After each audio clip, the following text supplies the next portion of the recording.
Tanya spent the whole day gathering her strength and preparing for a difficult conversation with her husband. It was not easy for her to make this decision, but she couldn't continue like this. The girl had been hesitating for too long and was terribly nervous about telling her disabled husband that she wanted a divorce. 2 years ago, after the accident, Dmitry became completely helpless and could only move around in a wheelchair. Now she had to deliver such a devastating and merciless blow to him and tell him that she was leaving him for another man. To be honest, they had been living together with Dmitry for the last few months, but it seemed like he already knew that Tanya's feelings towards him had long since cooled. And he had changed a lot himself after what had happened to him. He became distant, abrupt, and nervous. Tanya tried to convince him that she didn't care if he was disabled or not, that she loved him and would always love him. However, Dmitry didn't believe her, and it was evident from his face. He had often said gloomily to his wife, "Tanya, why do you need such a burden as a pitiful man like me? You are young, beautiful, and lively, while you will wither away next to me. Let's part ways, and you can start building a new happy life without me." At first, such conversations had hurt Tanya to tears, and she had been angry and indignant, asking him how he could say something like that when they had been together for so long and loved each other. But her husband stubbornly shook his head and gritted his teeth, and they started to play the blame game. "You only think you love me," he said dryly. "Soon, you will howl at the sight of me and dream only of one thing: for me to die as soon as possible." The worst thing was that Tanya soon realized that her husband was right. Of course, she didn't want him to die, but Dmitry's presence had become a burden to her. They continued to live in the same apartment and sleep in the same bed, but they were complete strangers to each other. Dmitry practically didn't let her near him, didn't allow her to help him, and got angry as if Tanya reminded him of his helplessness. He proudly rejected all of his wife's attempts to make his life easier, not allowing her to wash him, feed him, or dress him, assuring her that he would do everything himself. One day, Tanya cried out in anger, "Why do you insist on doing everything yourself? Don't you see that if I did it, it would be 100 times faster? And because you're doing everything yourself, we're just wasting time." Dmitry didn't answer anything, and his face became cold and distant. Tanya now often cried, locked herself in the bathroom, and turned on the water so that her husband wouldn't hear her. She mourned her ruined life, her youth. Was she really doomed to be tied to his wheelchair forever? Did she deserve that? One day, after dinner, when Tanya wanted to take Dmitry's plate to put it in the sink, he stubbornly refused, saying that he would do it himself. But when he tried to put the dirty dishes in the sink, his fingers slipped and the plate fell to the floor, shattering into many small shards. They weren't in a good mood that evening, and this little incident completely threw her off track. "What kind of hands do you have?" she cried in tears. "Please, let me do it all." "No, we're too proud. We had to play this stupid and unnecessary independence. And now I have to crawl around the kitchen picking up shards." Dmitry turned pale. "Forgive me, Tanya," he said through his teeth. "I didn't mean to. I really didn't." She mimicked him. "If you really didn't mean it, you would have stopped pretending to be a superhero a long time ago. Just accept that you're helpless and dependent. Let me help you. Believe me, it will only make my life easier. Or are you trying to torture me?" "What's wrong, my love?" her husband said hoarsely. "I would never hurt you on purpose. I know it's not easy for you right now." You interrupted her. "Then let's do it. Stop rejecting my help. I'm so tired of your stupid pride. God, how sick I am of these 2 years of suffering," she sobbed. It was then that Dmitry first brought up the topic of divorce. "Tanya," he said softly, "I'm not holding you back. I understand everything. Let's file for divorce." These words sobered her up instantly. Tanya was scared. She opened her eyes wide and stared at her husband in shock. "Dmachka, what are you talking about?" she whispered in horror. "What divorce? You can't even mention it. I don't want to divorce you. I need you. I love you." Dmitry lowered his head. "I'm afraid your love will turn into hatred soon," he said. But she slowly covered his mouth with her hand. "I don't want to hear all this nonsense. You're out of your mind. You're my husband and I'm your wife, end of story."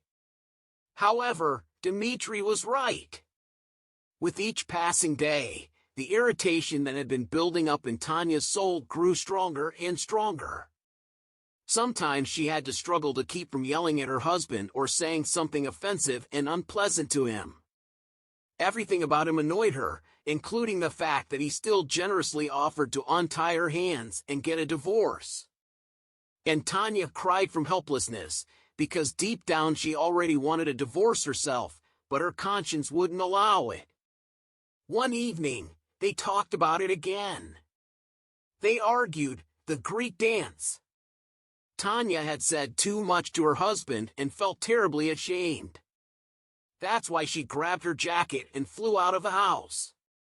She couldn't stand being in the same apartment with Dmitry anymore, couldn't look him in the eye on the streets. The rain was falling and she got soaked to the bone because she hadn't thought to bring an umbrella. Clutching her shoulders, Tanya wandered aimlessly along the sidewalk, absent-mindedly kicking the wet autumn leaves that covered the ground. Suddenly, a car screeched to a halt next to her. From the driver's side, a girl opened the door and a pleasant male voice was heard. "Are you crazy, walking in such weather in a light jacket without an umbrella? Are you tired of living, or what? You'll catch pneumonia soon." Tanya wrinkled her nose and suspiciously looked at the driver.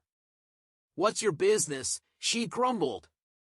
"I'm a big girl and I walk where I want and when I want." "Where are you going?" the driver asked. "I'll go where I'm going," Tanya replied, not very politely. "I'll go with you," the driver agreed. Judging by his voice, he was a very young man. "But only me. Afterwards, my conscience will gnaw at me for leaving a girl alone in the rain." His voice was very pleasant, charming, and enveloping. Realizing this, Tanya became angry with herself. How could she think about some stranger's pleasant voice when she was married? "Leave me alone," she said, not very politely. "I won't catch a cold. I'm used to it." However, the man was persistent. He got out of the car and handed her an umbrella. "Take it for free. Use it for your health. It's painful for me to look at you like this." Tanya recoiled. "I won't take anything from you," she said. "And why are you bothering me again? I'll call the police and start screaming like a child." The man, too, was soaked to the bone, but he shook his head. "You're quite a little devil," he said, smiling disarmingly. "But at the same time, very attractive." Tanya blushed. The stranger was also incredibly good-looking, broad-shouldered, fashionable, and slightly smelled of a pleasant men's perfume. His smile was truly Hollywood-like. "Why are you sticking to me again?" Tanya grumbled again, but this time more peaceably. "Maybe I can take you where you're going?" the young man asked curiously. "I'll go where I want," Tanya replied reluctantly.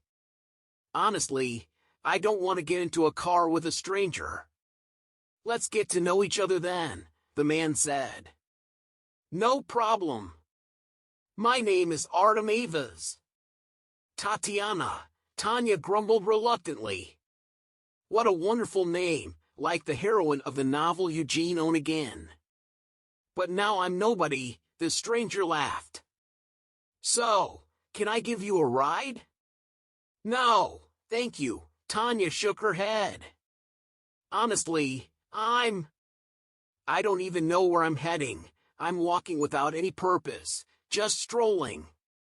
The understanding guy smiled. Obviously you were kicked out of the house due to some serious problems. What insight and cunning, Tanya commented. You're not accidentally working on a psychic show. Artem didn't lose his composure and asked mockingly, are you always this prickly or is it just my luck? Tanya laughed, suddenly not wanting to be angry and grumble like an old lady. I don't always act like this, she finally admitted. I just had a tough day. Listen, Artem said, let's go somewhere now and have a cup of coffee and some pastries. We both got wet and cold. It's warm and cozy in the cafe, and besides, it's delicious and fun. Tanya had no idea where her common sense had gone, agreeing to go to a cafe with a stranger. But at the thought of coffee and pastries, her stomach growled so loudly that she was afraid he might have heard it. Besides, going to a cafe seemed safer than getting into a car. I won't go with you, she said. I'm sorry. I wasn't brought up that way. There's a nice cafe around the corner. Let's meet there. I'll walk, and you can drive. Will you deceive me? Artem asked, jokingly. What if I come there, and you run away? Tanya smiled. The cafe is really warm and cozy. I'm sure you'll like it. In the cafe, it was indeed warm and cozy. Tanya quickly took off her wet and cold jacket. Artem also took off his wet jacket, and his tight-fitting shirt nicely outlined his figure. Tanya couldn't help but admire him. Her husband, Dmitry, also had a beautiful athletic figure until that unfortunate incident. Memories of her husband made Tanya blush. Is it right for her to sit in a cafe with a stranger while her lawful husband is at home alone? But Artem looked at her with such an open admiring gaze, and the aromas in the cafe were so appetizing that Tanya ordered her inner voice to shut up. After all, she wasn't doing anything wrong, was she? She wasn't going to kiss him, just have a cup of coffee and something tasty and go their separate ways in half an hour. However, everything turned out to be much more serious. The new acquaintance completely charmed Tanya. He was telling jokes, compliments, and anecdotes. Her mouth even hurt from laughing. Tanya forgot about the day and the fact that her husband was alone at home. She spent several hours in Artem's company and deliberately didn't look at the time. She was having so much fun, feeling good and calm. She hadn't felt this way in a long time. She seemed like a young girl again. Tanya also made an indelible impression on Artem. You're just lovely, he said to her. Promise me we'll see each other again. Tanya remembered that her husband was waiting for her at home. She blushed involuntarily. She said, honestly, I'm not sure if I can do it. There are several reasons for that. Artem nodded understandingly. For example, the fact that you're married, he said, not blushing like she did. And you guessed it, she said, grabbing her ring finger. Well, then, I guess we shouldn't see each other anymore. He seemed genuinely surprised. Why not? I'm not calling you to get married, Tanya, he said. I just want to continue our friendly conversation without any advances towards you. I swear. Tanya skeptically smiled at the idea of a friendship between a man and a woman. Many don't believe in it, but they say it still exists. Maybe we should test it out ourselves, Artem said mysteriously, winking at her. Tanya was still considering his offer. On one hand, she really wanted to agree to it, but on the other hand, she knew it wouldn't be fair to her husband. Artem made the decision for her. "Let's do this," he said, taking out a notebook and pen from his pocket. "I'll leave you my phone number. It doesn't obligate you to anything. If you ever want to hang out and have coffee as friends, just call me. Okay?" Tanya agreed, taking the paper with his number, but she was sure she wouldn't call him. When she got home, it was past midnight. She thought her husband was already asleep, but he met her at the door in his wheelchair, his eyes red. "Are you not sleeping?" she asked. Dmitry stared at her with a heavy, suspicious look. "Where were you?" he asked. Tanya shrugged and forced a laugh. "Just went for a walk," she said. "Where were you wandering around for a few hours in the middle of the night?" Dmitry raised his voice. Tanya immediately started defending herself. "How dare you talk to me like that?" "I was just out for a walk," she said. "Choose your words carefully. Do I not have the right to take a walk at night?" Dmitry's voice rang with anger. "And you called?" Tanya was surprised, not answering the phone. Taking her mobile out of her pocket, she discovered numerous missed calls from her husband. Shrugging, she simply put it on silent mode. Dmitry clenched his teeth in anger, punching the wall. "Why is everything so easy for you?" he exclaimed. She had never seen him so enraged before.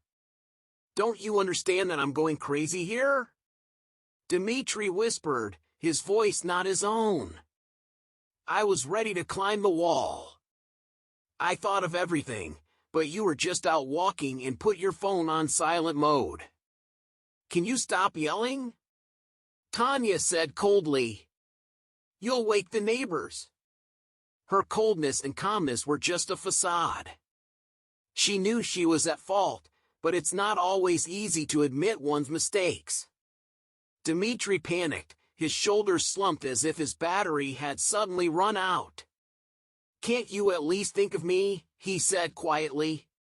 "What am I supposed to do here alone without you? By the way, I've been thinking only about you lately." Tanya stubbornly remarked, "Let me live my life a little, with my own concerns." "I'm not keeping you," Dmitry muttered quietly, turning around and leaving the room. Tanya felt like a terrible person, yelling at her husband when she was actually at fault. She was ashamed to look him in the eye and rushed into the bathroom, standing under the scalding water for a long time, mixing with the tears rolling down her cheeks. "Why is this happening to me?" she thought. "I'm so young, and now I'm forever tied to a helpless husband in a wheelchair. Life is over, there will never be anything good again." They met Dmitry many years ago under very tragic circumstances. The apartment where she lived with her parents caught fire due to a short circuit. Tanya, who was 15 years old, ran out onto the balcony, screaming and calling for help, out of fear and terror. Dmitry rescued her from the balcony. He was a firefighter and had risked his life many times to save people from fire and smoke. Unfortunately, he couldn't save Tanya's parents, and she was placed in a children's home because she had no other relatives. At first, she thought she had landed in hell. Everything seemed terrible to her: the walls, the caretakers, the rules of the orphanage, and the other children. She cried all the time, remembering her deceased family. The other children in the orphanage immediately disliked her. She was relatively grown up, clean, and a homely girl, and many envied her. In the first few days, the girls kept playing small pranks on her, smearing toothpaste on her face at night, pouring glue into her shoes, and cutting up her clothes with scissors. She felt like she didn't belong. "Will not survive here, will die before turning 18. However, a few weeks later, Tanya was unexpectedly called to the director's office. Visitor Olga Petrovna told her that Tanya turned her gaze to an unfamiliar boy who was sitting in the director's office and looking at her curiously. "Well, you talk for a while, I'll leave you alone," the director nodded. Tanya was left alone with her guest. "Hello," he nodded awkwardly. "You won't recognize me," she wasn't sure, shaking her head. Something in his appearance seemed familiar to her, but very vaguely. Broad shoulders, simply tan skin, dark curly hair. "Are you my relative?" she asked hopefully. "Will you take me from here?" Well, what if she suddenly found some third cousin or fifth brother? Miracles happen in this world. However, the boy only smiled awkwardly. "No, I'm the one who saved you from the law and the burning house. My name is Dmitry." "Oh, that's why," she nodded, suddenly losing interest in him. But he saved her, and that was important. Tanya turned to the window. How she wanted to be free, where the sun, leaves, and birds were. "I brought you some candy," he said awkwardly, handing her a colorful box he had been holding under his arm. "Thank you," Tanya responded without much enthusiasm. "But you shouldn't have. I won't eat it anyway, and the girls will take it away from me." "What do you mean?" He was surprised. "They always take away my buns, juice, and cookies in the cafeteria. All the sweet and tasty things. They say I'll get fat. But they need a firefighter more." "But they treat you badly," Dmitry was surprised. "Yes," Tanya sighed deeply, but didn't answer. "Just wait a little longer," Dmitry tried to comfort her. "You're only 15 now, and there's not much left until you turn 18. Then you can leave here." "Waiting until 18 is very long," Tanya sighed, then looked up at him. "Let's eat the candy together." The boy was taken aback for a moment, then smiled. "Okay, let's do it." They quickly ate the whole box of candy together, and Tanya's mood even improved a little. "Thank you," she nodded. "It was very tasty. Would you like to bring me something else next time? Do you like jelly, marshmallows, or cookies?" Tanya was surprised and happy at the same time. "Are you going to come to me again?" Dmitry shrugged, looking a little uncertain. "But if you don't mind, I'm kind of responsible for you now. I'm the one who pulled you out. I care about your fate now." "I don't mind," Tanya smiled. "I'm glad you came back." And so began their friendship. Dmitry himself grew up in an orphanage and knew how difficult it was to live there without relatives and loved ones, surrounded only by gray walls and gloomy orphans, victims of fate. Dmitry visited Tanya about once a week. He couldn't come to the orphanage to see Tanya very often because work took all his strength and time. He always brought some kind of treat and they chatted about trivial things, and then he would leave.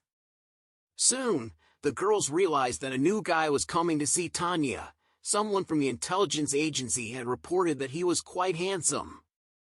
This became a new reason for hatred, but Tanya didn't care much about what they thought of her.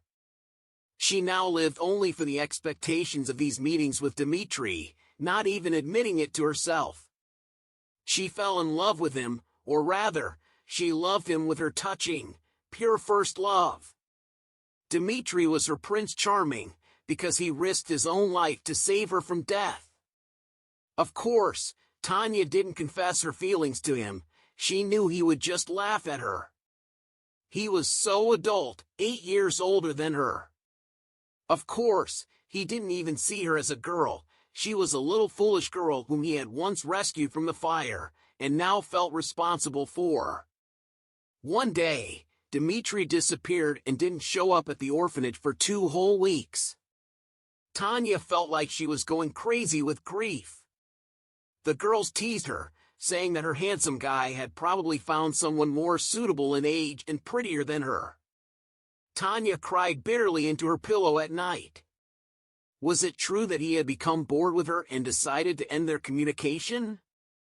What if he met someone, some girl, fell in love, and proposed to her? Why would he need Tanya, a small gray mouse like her? After half a month, Dmitry suddenly reappeared at the orphanage. Tanya couldn't believe her eyes at first, but then she ran up to him, barely holding back from hugging him or hanging on his neck. Then she noticed that his arm was in a cast and he had a bandage on his head. "What happened to you?" Tanya asked in a frightened voice. "Oh, it's nothing serious," Dmitry said, blushing. "Just a small burn and a fracture, but it's nothing. It happens in my line of work sometimes. Sorry, I couldn't get away to see you in the hospital." Tanya felt cold. "So you're lying to me, and it wasn't nothing serious at all?" she asked.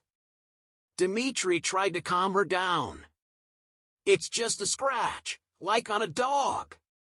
Don't worry about it." Tanya suddenly burst into tears. Dmitry was surprised, confused, and even frightened. "What's wrong with you?" he asked. "I won't survive if something happens to you," Tanya sobbed. "I just can't handle it. I have already lost my mom and dad. And if I lose you too, I won't be able to handle it," said Tanya.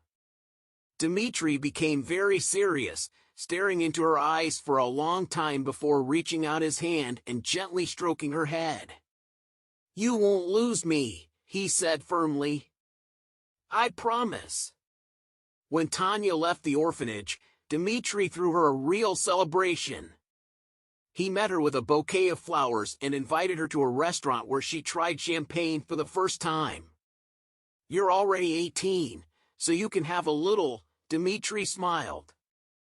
"I hardly drink myself because of work, but we must raise a toast to your new happy life, to your freedom and independence."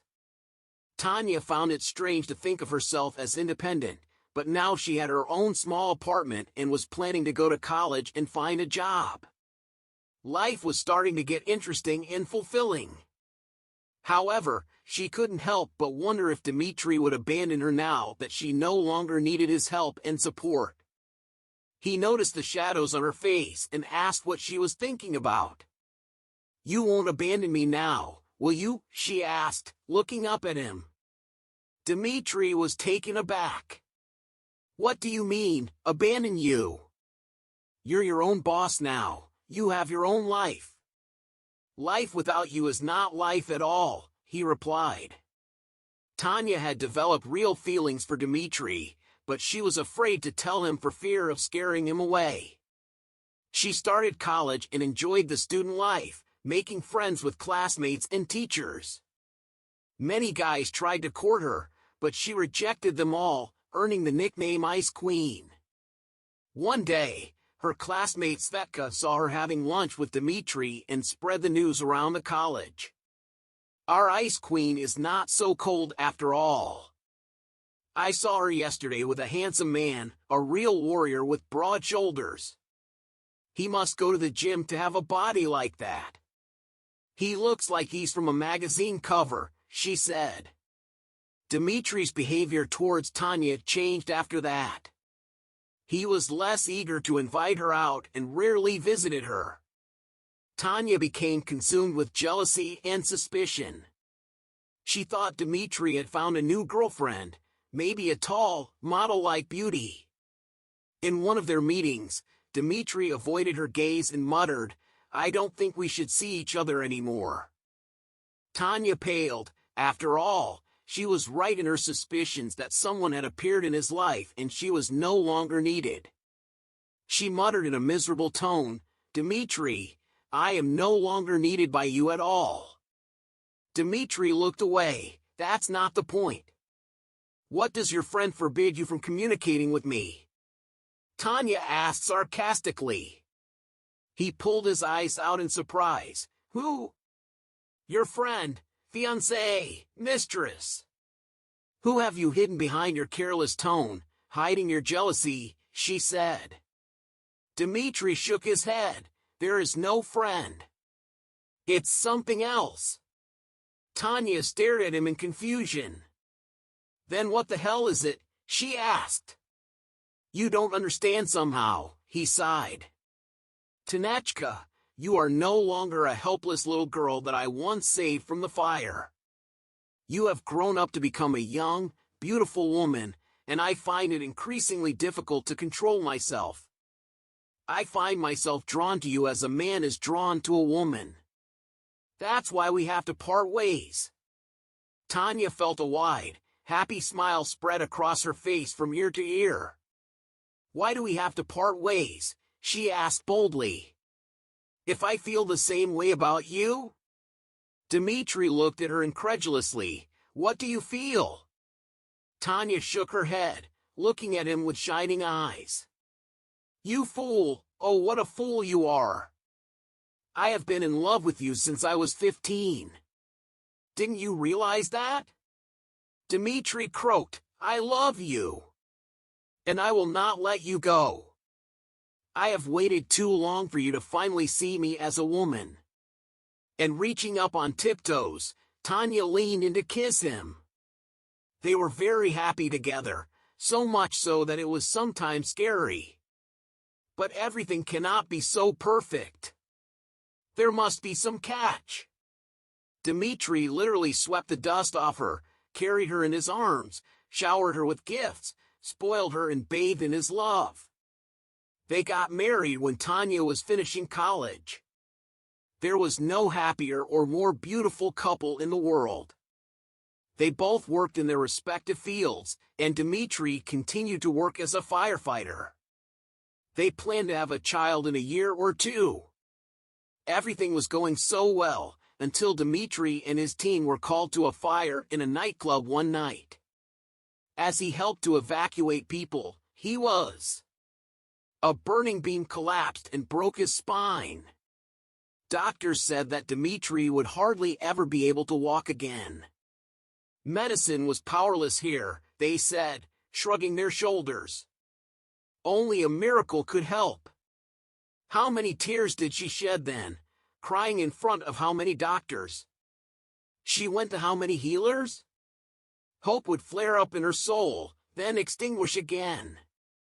Dmitry himself was very upset by his sudden disability. It seemed humiliating to him that his wife was taking care of him like a child. He was ashamed to let her come close to him, striving to do everything himself. Slowly but surely, he learned to dress and undress himself in the bathroom. In other words, he became quite independent. But Tanya still didn't want to accept that Dmitry would be like this forever. He would never pick her up like a feather again, or spin her around.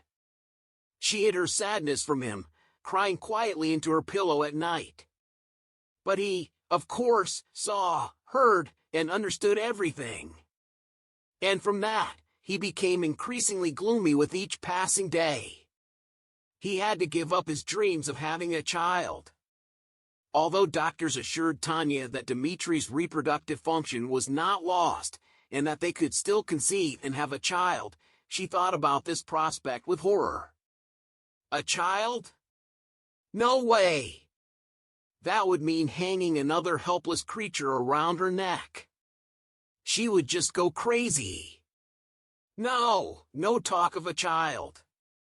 And Tanya completely stopped letting her husband come close to her. In the end, he moved from the marital bedroom to the couch in the living room.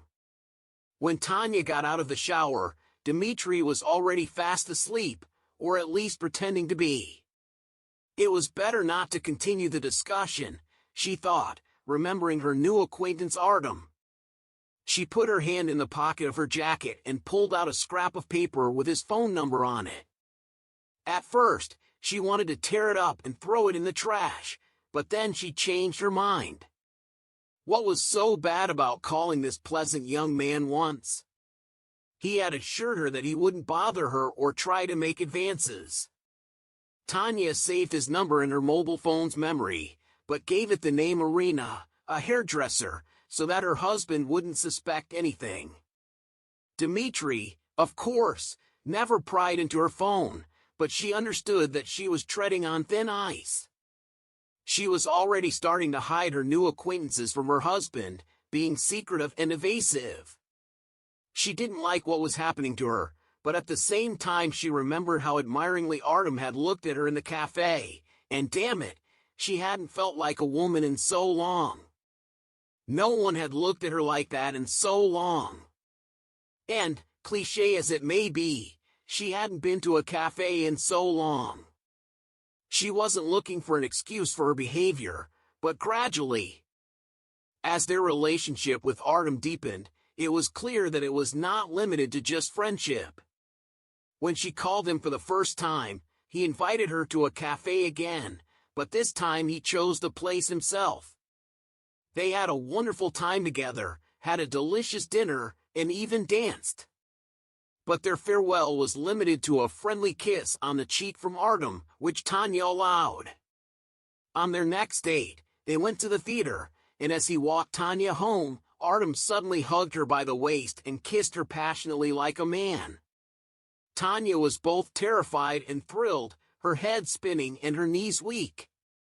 "You're amazing," Artem whispered hotly. "You're the most beautiful, the best." For the first time in a long time, Tanya felt like a woman again and believed him wholeheartedly. At their next meeting, Tanya gathered the courage to tell Artem the truth about her husband, that he could not walk due to a spinal injury and was permanently confined to a wheelchair. "Poor you," Artem shook his head. "Tanya, it seems to me that I'm the one who's poor." "Yes, what happened to him is terrible, but it's already happened and you can't change it. But you're a young, beautiful, healthy woman, and yet you've buried yourself alive with your husband. You're not obligated to do this just because you're his wife." Although Tanya knew very well that Dmitry did not tie her down, she gradually began to believe that she was a victim and that her husband was a domestic tyrant who had confined her to his wheelchair.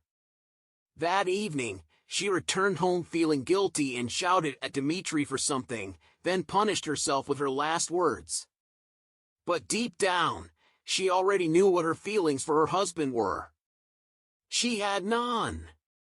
She was completely immersed in her romance with Artem and had cooled completely towards Dmitry, who of course felt something but said nothing, not once reproaching her. This silence was sometimes unbearable for Tanya. She felt that it would be easier for her if her husband caught her in infidelity. Of course, it would be unbearable and shameful for her, but it would also free her from all her problems. They would have argued and shouted, but her hands would have been untied. She just couldn't bring herself to have that important conversation. Despite Artem already starting to lose patience, his sweetheart continued to speak while he kissed her. "How much longer do I have to wait? Honestly, I can't help but think that you don't love me at all. Maybe you want to stay with your husband after all?" She shook her head desperately. "Of course not. I love you. I swear I'll talk to Dima very soon. Today if possible, if not, tomorrow. I'll tell him everything about us. Don't forget, you promised." Artem replied with a sigh, and finally Tanya decided to have a difficult conversation. She slowly made her way home after work, mentally rehearsing the upcoming discussion with Dmitry. After all, he should understand me, Tanya convinced herself. He himself had suggested divorce more than once, and he wouldn't hold her back. However, she was in for a surprise when she opened the door to their apartment. It was strangely silent.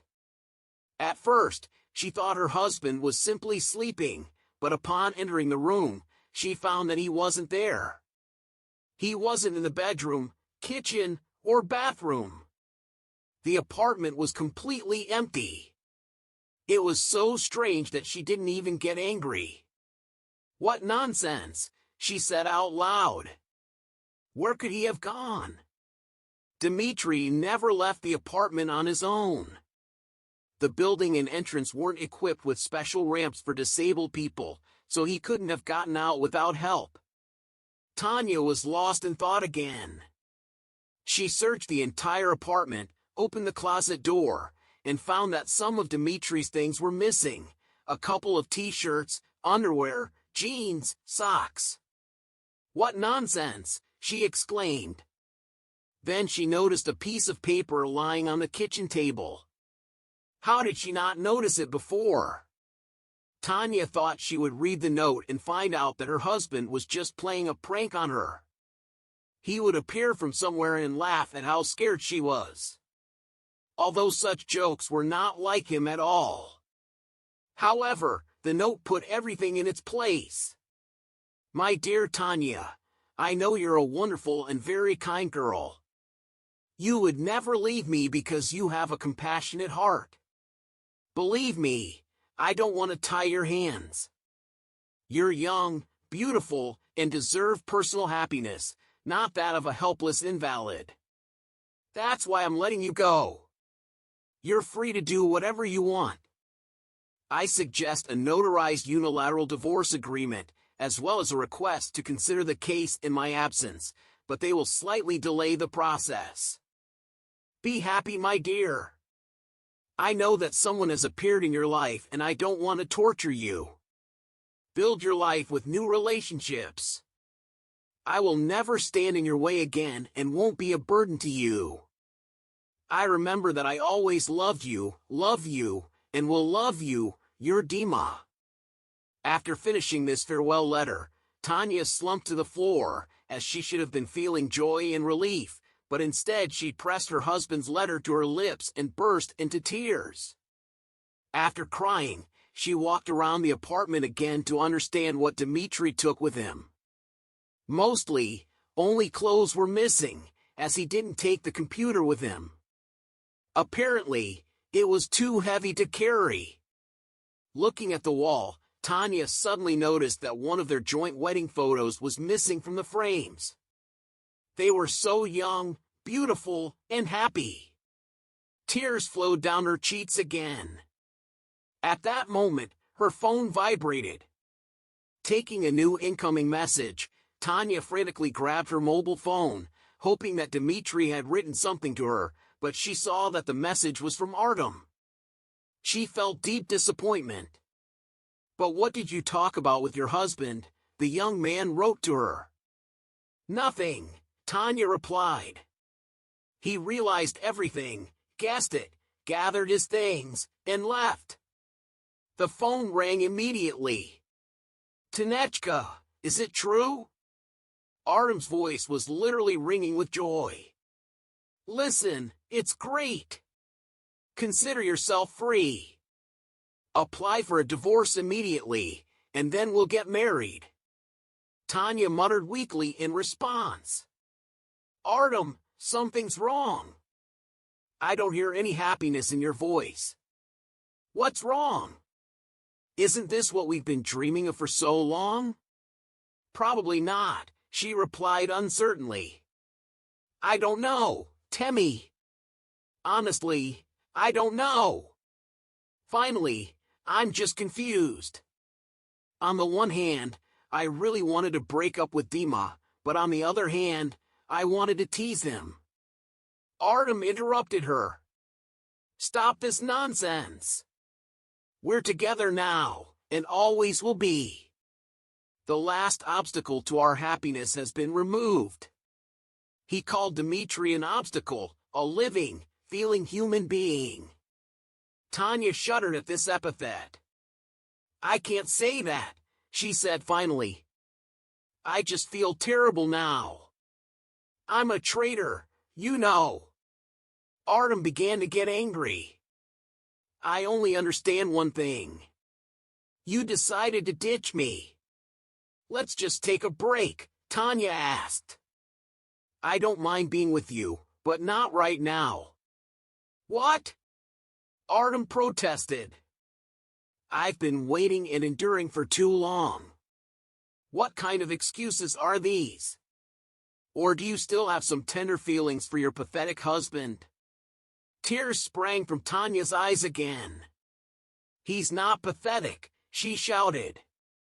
Laughing while saying something about him that you don't know, Dima is a wonderful person. He is kind and generous, and overall the best. That's how the metallic notes rang in Artem's voice, so he's such a wonderful and remarkable person. And I'm not capable. What are you saying? Aren't you tired? Tanya sighed. I just got confused myself. My conscience doesn't allow me. You're talking about a wedding? Can happiness be built on someone else's misfortune? What other misfortune? What are you talking about? Dima still loves me. He pulled me out of trouble. We went through so much together, and now it turns out that I used his misfortune to leave him and go to someone else. Artem interrupted her. Let's cancel our plans for the wedding and everything else. You can't live like this, you know. I don't understand, Tanya said nervously. You're making some silly excuses. Honestly, I can get offended. Tanya listened to her inner feelings and realized that she didn't care if she got offended. Well, let it be your final decision, Artem said quietly. Maybe it will really be better for everyone. He hung up the phone. Tanya put the phone down and continued to search the apartment as if trying to find some thread that would lead her to her missing husband. She intended to find him, but it turned out to be easier said than done. None of the neighbors saw when or where her husband went. She tried to go to the police, but they turned her away. Are you kidding me? Your husband didn't disappear without a trace. He just left you, as he stated in his letter. If he doesn't want to come back, that's his right. But I really want to find him, Tanya pleaded, clasping her hands together. I'm sorry, but that's not an argument. He's a grown, independent person. If he wants to show up, he will. You don't understand. He's disabled. He moves around in a wheelchair.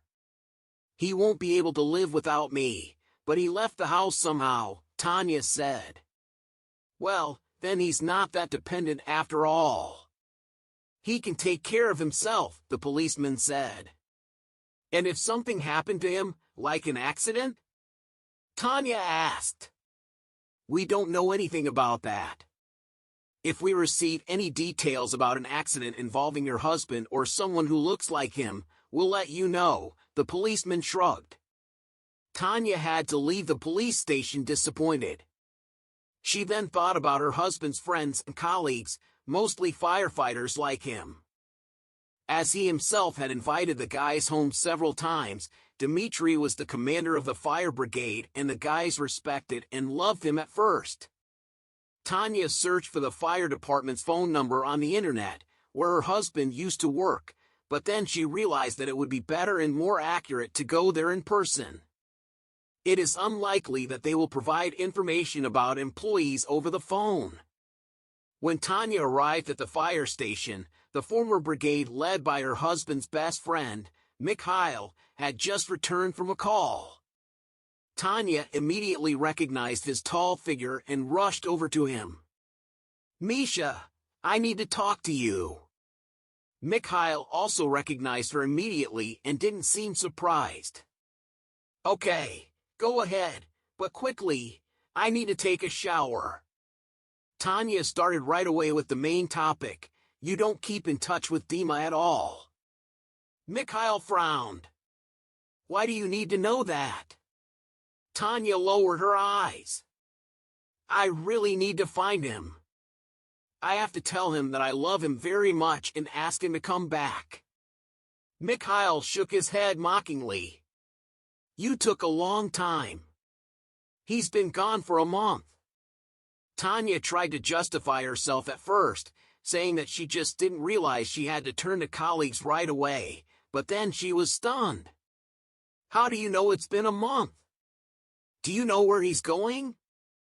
"I took him from home to the train station," Mikhail replied, hesitating.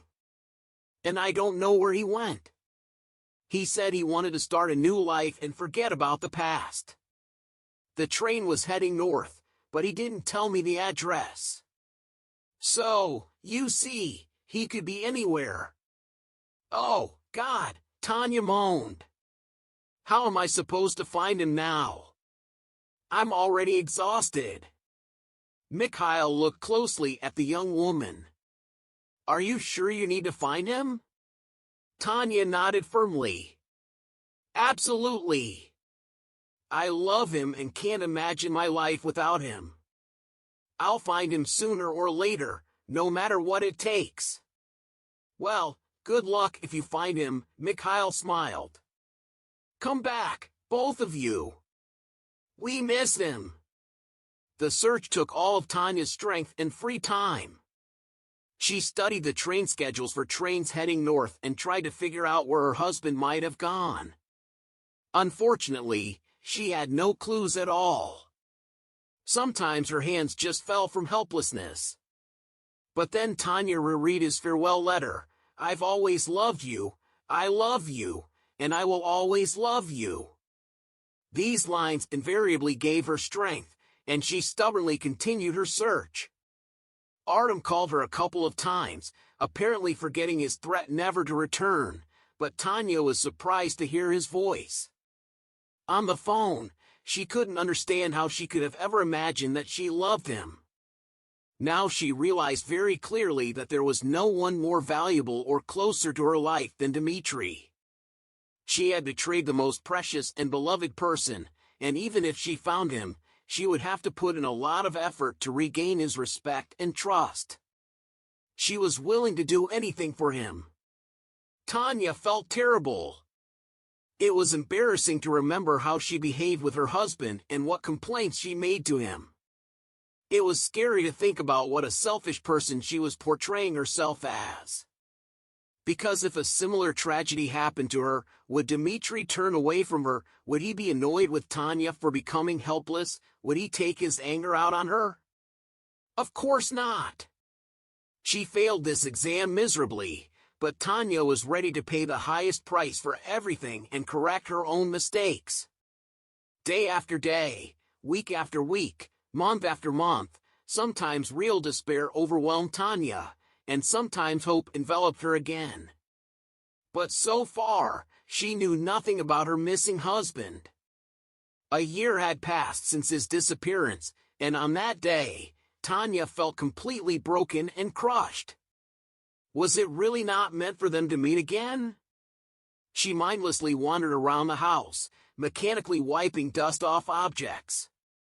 When she reached the desk, on which her husband's abandoned computer stood, Tanya suddenly froze. The computer! I wonder if there is any information about Dmitry's whereabouts stored on it. For example, an electronic train ticket order form or any other clues. She cursed herself for not thinking of doing this earlier. With trembling hands, Tanya turned on the computer first. She searched through all the documents and photos of her husband stored in folders on the desktop, but nothing interesting, nothing hinted at his current whereabouts. Tanya tried to access her husband's email, but unfortunately, she did not know the password. She tried to guess a few options by trial and error, but none of them worked. It only happens in movies where all safes are easily opened and accounts are hacked. Tanya was powerless, sitting at the table in front of the computer and mindlessly clicking the mouse. Accidentally clicking on the browser history, she saw a long list of links to sites her husband had visited. And what if? Tanya straightened up in her chair and stared at the screen, studying the columns of links. This is not it. This is not it. This is not it. Nothing interesting. But this one, what's this? Her gaze caught a link with a strange name, Hermit helps the disabled return to life.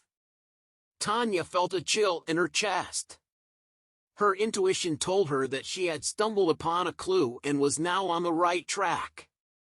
Clicking on the link, she even closed her eyes with excitement, waiting for the page to load. The link led her to a forum. I imagine that there is such beauty in the world. And when they arrived at the homestead, her legs were aching from exhaustion. Well, we made it. The boy waved his hand towards the wooden house surrounded by a low fence. You can manage from here. I need to go back, or I'll miss the boat. The next one is only tomorrow. Okay, thank you, Tanya replied, feeling her veins shaking.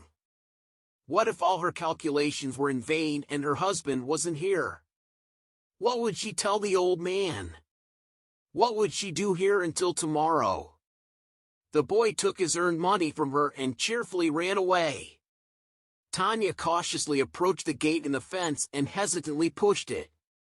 Somewhere behind the house, the sound of an axe chopping wood could be heard. Tanya moved towards the sound. When she saw the woodcutter, she almost fainted. It was Dmitry, her husband, perfectly healthy and standing firmly on his feet. He was engrossed in chopping wood and didn't notice Tanya's arrival. She leaned against the low wooden fence and quietly watched him, eagerly examining him as if seeing him for the first time in a long time. Oh, how she missed him! Dmitry was shirtless, but Tanya could see that he wasn't cold. On the contrary, he was sweating from the heat of his work. She stood there for quite a while, watching him swing the axe evenly and hit the logs. He had beautiful and strong hands that perfectly executed this rough, peasant work, as if Dmitry had been doing it his whole life. At that moment, Tanya sneezed loudly, and immediately cursed herself for it. Dmitry missed the log he was aiming for and almost hit his leg. Be careful! Tanya exclaimed in fear. Dmitry threw the axe to the ground, stood up straight, and stared at her silently, trying to catch his breath. She also looked at him and remained silent.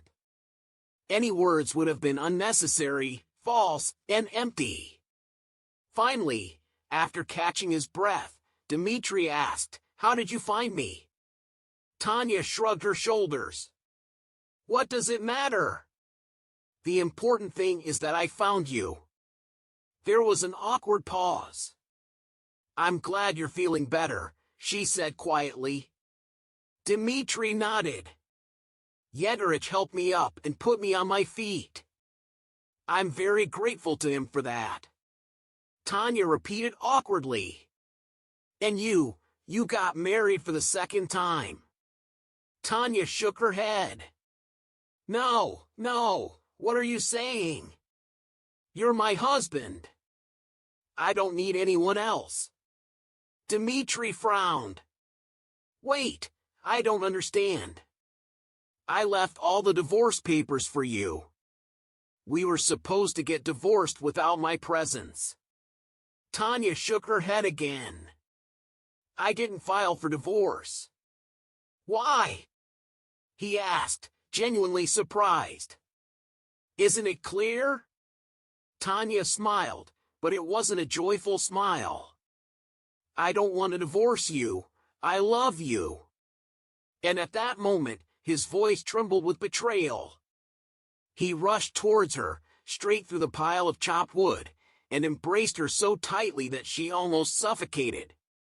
He kissed her everywhere, on the forehead, the ears, the nose, and the cheeks. Tanya laughed and cried with happiness. They spent a couple more days in the house of the old hermit. Dmitry had to pack his things and help Igor with the remaining household tasks. The old man was genuinely sad because he had grown attached to Dmitry, his own son. But he let him go without objections, understanding that the boy was longing for his wife. And she had gone through such a long and difficult journey to find and bring him back home. You're just like Gerda and the Snow Queen, Dmitry joked as they headed north in search of a hut. In the evening, he heated up the sauna, and it was like a fairy tale to jump out of the steam room and into the cool lake with crystal clear water. Then they drank tea from a real samovar right in the courtyard. Igor brought jam made from forest berries, and it seemed that Tanya had never tasted anything better in her life. A cat curled up in her lap, purring, and the dogs barked playfully. The house was full of homeless and sick kittens and puppies, and Igor kept them all. Tanya stroked the cat and scratched behind its ear, feeling at ease for the first time in years. She was finally where she belonged, at the right place and the right time, with the most important person in the world, Dmitry. He told her that he had missed her terribly all these months. She had appeared in his dreams almost every night. When I got back on my feet, I initially wanted to run back to you, he confessed. I even went to the station and bought a ticket.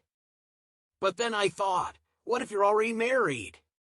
What if you have a child? So I tore up the ticket and threw it away. Tanya shook her head. How silly of you. But how silly of me too. I should have made it clear that I need you, not just when you're healthy. I came here in a state of mind where I didn't care if you were walking or sitting in a wheelchair. I just love you, sick or healthy, in sorrow or joy, she echoed his words, repeating the wedding vows. Exactly, Tanya nodded. I'm terribly ashamed of my behavior. I was such a jerk to you. But now I understand how much I love you. You became dear to me only after I lost you, Dmitry nodded thoughtfully. I was also very bad and hurt. Without you, I often asked myself if I did the right thing by leaving and not even telling you a word. But then I thought about how young you are and realized that I had no right to deprive you of happiness, and yet I almost did. Tanya shook her head. I can only be happy with one person in the world, and that's you. He looked at her attentively, took her hand, and kissed her. And I'm with you, he responded. Now more than ever, Tanya understood that human relationships are very fragile and vulnerable, and they must be cherished with all one's might. But even if you make mistakes in the heat of the moment, you need to find the courage to admit them and fix them. She sincerely hoped that she had corrected her mistake and regained the trust of the closest and most beloved person.